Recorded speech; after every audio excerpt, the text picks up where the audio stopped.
안녕하십니까. 유튜브의 조목사입니다. 우리가 지난 시간까지 성경에 있는 용어와 또 우리 실생활에 음은 같은데 뜻은 다르게 이해되고 있는 것들을 좀 살펴보았는데 그 중에 지난주에 살펴본 게 이 경외입니다. 자, 경외는 두려워하는 마음인데 하나님께서 우리에게 바라시는 것은 두려워하는 마음이 아니라 사랑하는 마음. 그래서 경외가 아닌 경애를 바라심에 대하여 살펴보았습니다.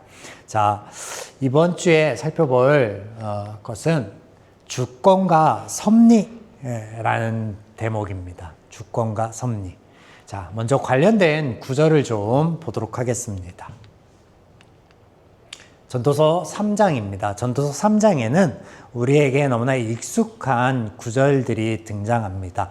모든 것에 때가 있고 하나님이 그 때를 따라 아름답게 창조하셨다라는 화자의 고백이 등장하고 있거든요. 자, 1절부터 보겠습니다. 범사에 기한이 있고 천하만사에 다 때가 있나니, 이렇게 시작해서 2절부터 보시면 죽고 사는 것에 때가 있고, 그리고 개인의 흥망성쇠, 그리고 끝으로 가면 나라와 나라의 분쟁과 화평하는 일까지도 모든 것에 때가 있다라고 이야기를 하고 있습니다. 하나님이 모든 것을 지으시되 때를 따라 아름답게 하셨고 또 사람들에게는 영혼을 사모하는 마음을 주셨느니라. 그러나 하나님이 하시는 일의 시종을 사람으로 측량할 수 없게 하셨도다. 그 모든 때를 하나님께서 주관하신다. 그래서 이 때가 어떤 특정한 사건이 발생한 그 시점, 그리고 그 시점이 있기까지 그냥 이렇게 시간의 흐름, 그 모든 것들을 말하는 건데, 그 모든 것들이 하나님께 속하여 있다라고 이야기하고 있어요. 그리고 이런 하나님의 일하심, 또 하나님의 존재에 대해서 사람들로 하여금 알 수 있을 법한 것들을 사람에게 주셨는데 사람이 그 모든 것을 측량하지는 못한다, 이렇게 이야기하고 있습니다. 하나님께서 행하시는 모든 것은 영원히 있을 것이라 그 위에 더할 수도 없고 그것에 덜할 수도 없나니 하나님이 이같이 행하심은 사람들이 그의 앞에서 경외하게 하려 하심인 줄을 내가 알았도다. 자, 무슨 말이에요? 하나님은 무한하신 존재이고 사람은 유한한 존재인데 하나님을 알 법한 것들이 마음 가운데 있지만 하나님이 행하시는 그 일에 더할 수도 없고 덜할 수도 없는 존재이다. 그래서 이것을 볼 때 하나님이 이렇게 하심이 우리가 하나님을 경외하게 하려 하는 건 줄 내가 알았다, 깨달았다 라고 하자는 이야기하고 있습니다. 자, 여기에 이 경외라는, 지난 시간 살펴봤던 경외라는 단어가 등장하죠. 그래서 이 화자의 표현대로라면 사람이 어찌해 볼 수 없는 인생사의 여러 사건들과 시간들, 그 모든 것들이 하나님께 속하여 있다, 신께 속하여 있다라고 고백하는데 이것이 신의 주권, 신의 섭리의 영역이다라고 하는 것이죠. 자, 결론. 죄인들은 삶 속에서 이렇게 이해되지 않는 것들을 신의 주권과 섭리라고 이야기합니다. 제가 이것을 이렇게 표현합니다. 죄인들의 핑계라고. 그래서 이해가 되지 않는 일이 발생했어, 우리 삶 가운데. 그러면 그냥 신의 주권이야, 신의 섭리 안에서 어떻게 되겠지, 이런 경향들이 있는데 이것이 핑계이다 라고 말씀을 드릴 수 있겠습니다.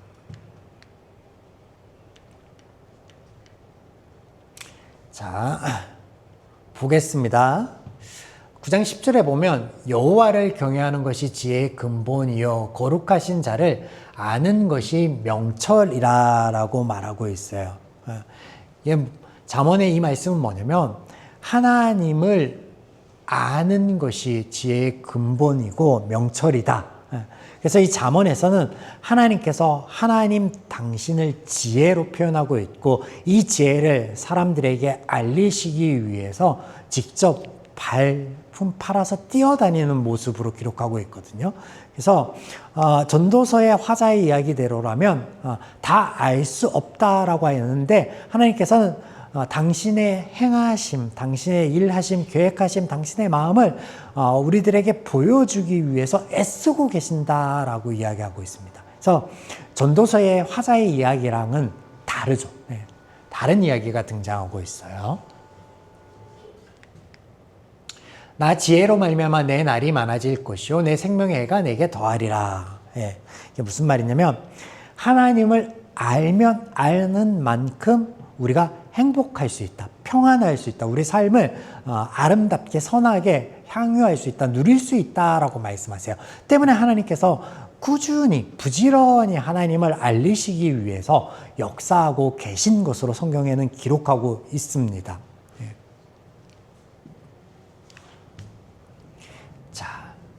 그래서 성경은 하나님을 아는 것이 복이다라고 말씀하고 있고, 그리고 이 하나님을 알리기 위해서 그 장구한 세월 동안에 사람들의 발걸음 속에서 함께하고 계셨다라는 거예요.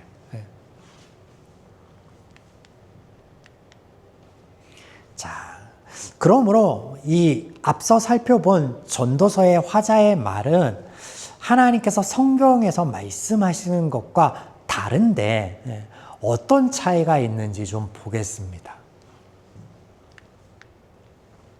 날 때가 있고 죽을 때가 있으며 심을 때가 있고 심은 것을 뽑을 때가 있으며, 이 모든 말이 뭐냐면 생명에 주관하는 게 신에게 있다. 그래서 신에 의해서 태어나고 신에 의해서 죽고, 사람들뿐만 아니라 생명이 있는 것, 식물들, 동물들도 그 손에 달려있다, 주권에 달려있다라고 얘기하는데, 얼핏 보면 이 말이 맞는 것 같은데요. 그렇지 않다라 얘기할 수 있겠습니다.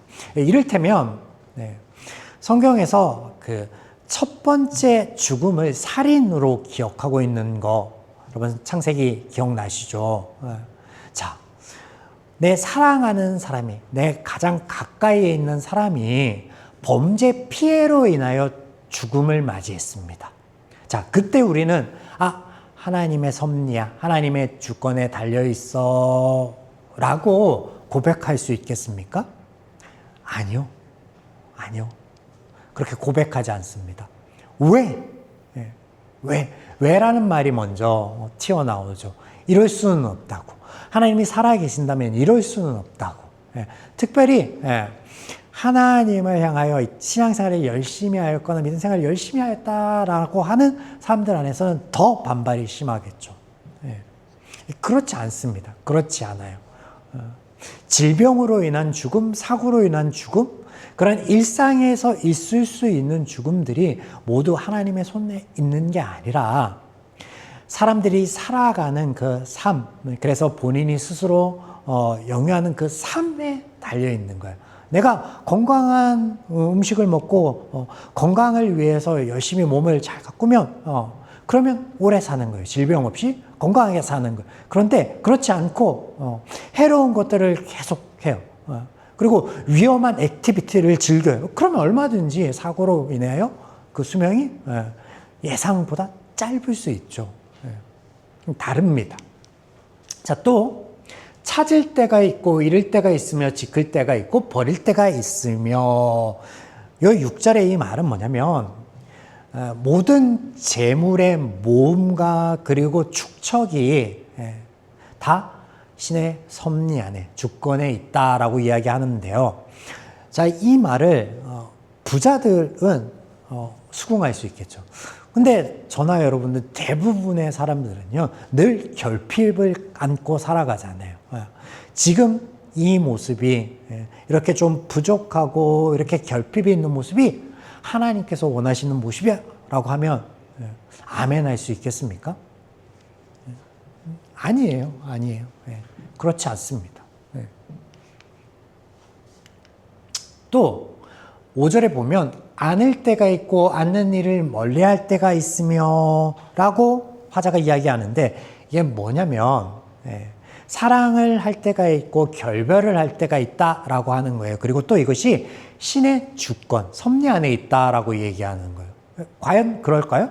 솔로몬이 1000명이 넘는 처첩을 거느렸는데 다 이방 여인이었습니다. 하나님이 그를 범죄하기 위해서 하나님을 따르고 하나님을 경외하는 삶으로부터 멀어지게 하기 위해서 그에게 이방 여인들을 다 맺어주신 걸까요? 아니에요. 사람들은요, 자신의 소견에 오른 대로, 사사기 말씀처럼 자기 눈에 보기에 아름답게 보이고 자기 눈에 보기에 합당한 사람을 찾아다닙니다. 그리고 구애를 하고 연애를 하고 결혼을 하고 또 헤어집니다. 하나님과 아무런 상관이 없어요. 본인의 선택입니다. 그래서 우리가 교회 안에서 이 결혼과 관련하여서 상담을 하거나 기도할 때는요, 이러이러한 배우자를 제게 허락하여 주세요 라고 기도하는 건요, 지극히 이기적인 죄적 발상이라 할 수 있겠습니다. 그게 아니라 내가 하나님의 눈과 하나님의 마음과 하나님의 말씀에 부합한, 그래서 가장 이상적인 가정생활을 이룰 수 있는 사람을 볼 수 있는 마음과 눈을 허락하여 주세요. 그런 가치관을 가질 수 있게 해주세요 라고 기도하는 게 더 선할 수 있겠다라고 말씀드릴 수 있겠습니다. 네, 다르죠. 분명히 다릅니다. 자, 섭리라는 단어는 우주 만물을 다스리는 하나님의 뜻입니다. 그래서 하나님이 창조한 이 피조 세계를 유지, 보수해 주시는 것, 이어가시는 것, 하나님의 섭리 안에 있습니다. 그런데 이 하나님의 섭리가 자연 세계에 드리워진 이 하나님의 섭리가 사람들의 인생사를 관여하는 쪽으로는 말씀하지 않아요. 성경에서는 그렇게 등장하지 않습니다. 예외는 있을 수 있습니다. 히스기야의 경우에 병이 들어서 죽을 수밖에 없는 상황에 하나님께 기도해서 하나님께서 그 생명을 10년 연장해 주셨죠. 그런 특별한 경우가 있을 수는 있지만 대부분은 사람들이 자신의 삶을 선택하고 그리고 스스로가 옳게 여기는 대로 살아갈 수 있도록 하나님께서 허락하여 주십니다. 그게 창조의 모습의 완전한 자율성. 그래서 하나님이 피조물이되 피조물로 여기지 않고 인격적인 존재로서 대우하고 사랑하시는 그 하나님의 창조, 첫 모습 그대로 하나님이 이어가세요. 때문에 하나님이 이 죄 문제를 해결하기 위해서 그 수천 년의 시간들의 공을 들이는데 하나님의 능력이 없어서 그렇지 않아요. 이 인격적으로 사람들을 그렇게 대우하고 그들에게 알리시고 어르고 달래시고 그런 과정이 필요했던 거죠. 그래서 그 하나님의 섭리라고 하는 것은요, 이 죄에 관련돼서 성경에 등장하는데 두 가지예요. 유지와 보수. 유지라고 하면 죄로 인하여 자멸할 수밖에 없는, 죄로 인하여 그 고통에서 벗어날 수 없는 상황을 하나님께서 말씀하시고 그 상황 가운데서 내가 너희의 삶이 이 자연세계가 유지될 수 있도록 해줄게 라고 말씀해 주시는데 그게 어느 대목이냐면 노아의 방주 이야기예요. 그래서 예전부터 자연 환경을 오염시키고 그리고 예전부터 이 삶 가운데 범죄들 그리고 그로 인하여 파생되는 여러 문제들은 늘 있었습니다. 그럼에도 불구하고 사회가 유지되고 이 자연이 유지되는 것 하나님의 은혜예요. 하나님이 유지케 하겠다라고 약속하여 주신. 자, 보수라고 하는 것은 잠언에서 말씀하신 하나님의 은혜로 훈육이라고 할 수 있겠습니다. 하나님의 모든 말씀하심은 하나님에 대해서 알려주시는 것은 하나님을 알아야 우리가 우리의 삶이 평안하고 복되게 누릴 수 있기 때문인데 그러므로 하나님이 하나님을 끊임없이 이렇게 알리시기 위해 하나님의 말씀을 전하여 주시기 위해서 역사하여 주시는데 그 이야기가 성경에 등장하는데 이게 비단 이스라엘만 아브라함에게만 국한된 이야기가 아니라 모든 인류에게 말씀하시는 거예요. 그래서 그 말씀을 알려주시고 그 말씀의 원리를 따라서 살아갈 수 있도록, 그래서 하나님께서 약속하신 은혜들, 복을 누릴 수 있도록 계속 가르치시고 하나님을 보이시는 그 은혜. 그래서 이 은혜가 유지, 하나님의 섭리라고 하는 것을 이야기할 때 유지와 보수의 은혜로 등장합니다. 이렇게 하나님의 주권과 섭리는 사람들의 인생사에 관여하는 것으로, 그래서 그들의 어떤 선택의 자유나 그들의 삶을 하나님이 획일적으로 이렇게 정하시고 바꾸는 쪽으로 그렇게 등장하지 않아요. 그런데 어떨 때 그렇게 고백하냐면 내 마음대로 안 될 때, 내가 원하는 대로 안 될 때 죄인들이 핑계로 하나님 핑계를 듣는 거예요. 하나님이 어찌 그럴 수 있습니까? 그리고 이해가 되지 않을 때 하나님의 섭리, 하나님의 주권이 하나님께서 알아서 하시겠지라고 하는 핑계로, 아니요, 그렇게 등장하지 않습니다. 자, 정리해 볼까요? 하나님의 섭리는 죄인의 삶에 관여하시는 것으로 드러납니다. 인생사를 좌지우지하는 것으로 드러나지 않아요. 그래서 유지하시는 은혜, 보수하시는 은혜, 이렇게 등장합니다. 주권, 맘나카, 주권에 대해서 잠깐 이야기해 볼까요?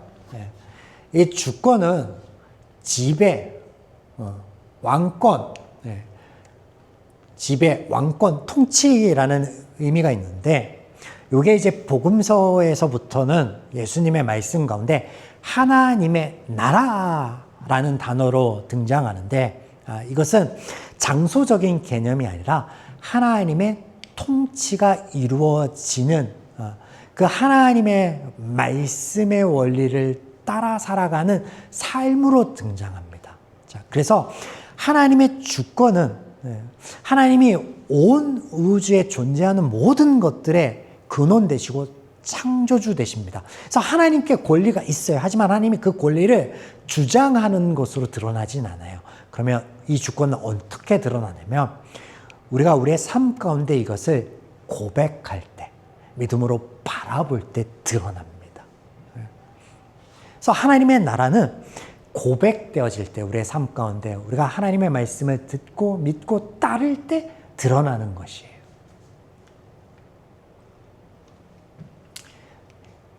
또한 하나님의 주권은 언제나 책임적인 측면에서 소개됩니다.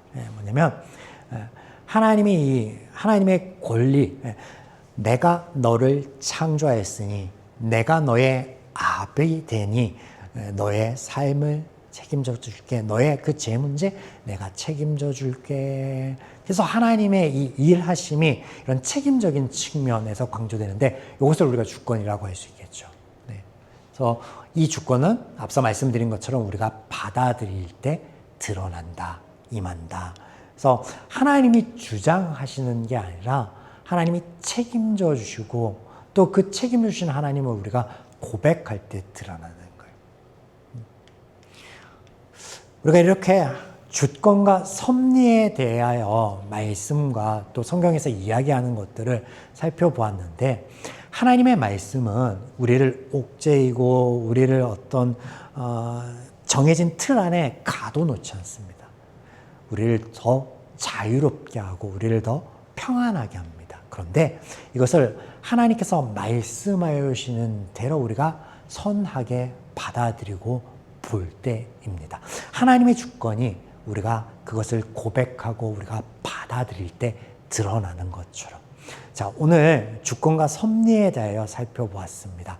L2B, 하나님께서 말씀하여 주시는 것을 경청하자. 오늘 10번째 시간이었습니다. 감사합니다.